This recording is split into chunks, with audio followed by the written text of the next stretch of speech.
2 September 2025 Manoj Jarange Patil यांनी मुंबईच्या आझाद मैदानावर विजयाचा गुलाल उधळला।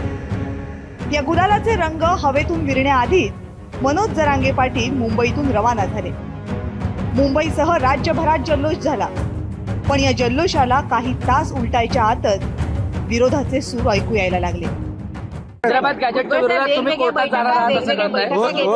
होय, 2-4 दिवस जे आहे, आज ही रजा होती, सगळी सुट्ट्या चालल्या होत्या, त्यामुळे वकील साहेब सुद्धा भेटत नव्हते। परंतु जे आहे 1-2 दिवसामध्ये आमचे कार्यकर्ते जे निश्चितपणे काय मुद्दे असतील ते आम्ही कोर्टात गेल्यानंतर कळणार। हैदराबाद गॅझेट लागू केल्यानंतर मोठ्या संख्येनं मराठा बांधव ओबीसी प्रवर्गात येतील।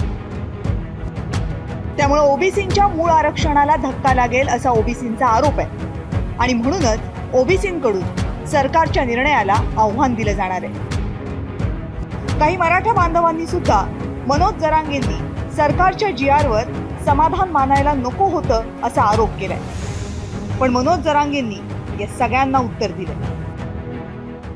समजून घ्या, छगन भुजबळ जर बाहेर पडला तो मुरब्बी आणि अभ्यासून येत आहे, त्याला सगळं कळतंय। या पोराने आरक्षणात महाराष्ट्र घातला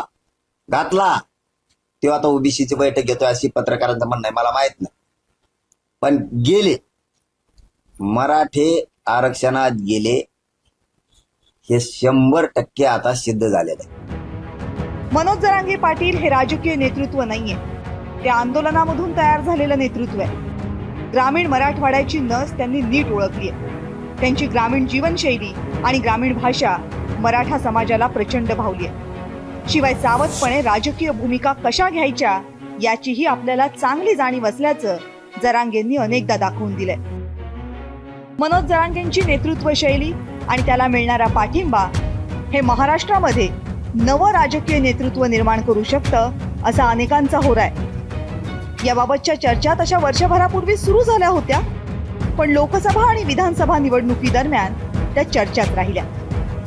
मुंबईतल्या यशानंतर मात्र मनोज जरांगेंना मिळणारा पाठिंबा हा नव्या राजकीय शक्तीत परावर्तित होण्याच्या शक्यता पुन्हा चर्चेमध्ये आहेत। राज्याच्या राजकारणात सध्या विरोधी पक्षात नेतृत्वाची पोकळी आहे। मनोज जरांगे पाटील ती पोकळी भरून काढू शकतात का याबद्दल मतामतांतरं असू शकतात, पण फक्त एका आरक्षणाच्या मुद्द्यावरून अवघ्या राज्यात रान उठवणारं आणि घराघरात पोहोचणारं नेतृत्व महाराष्ट्रानं गेल्या अनेक वर्षांनंतर पाहिलंय।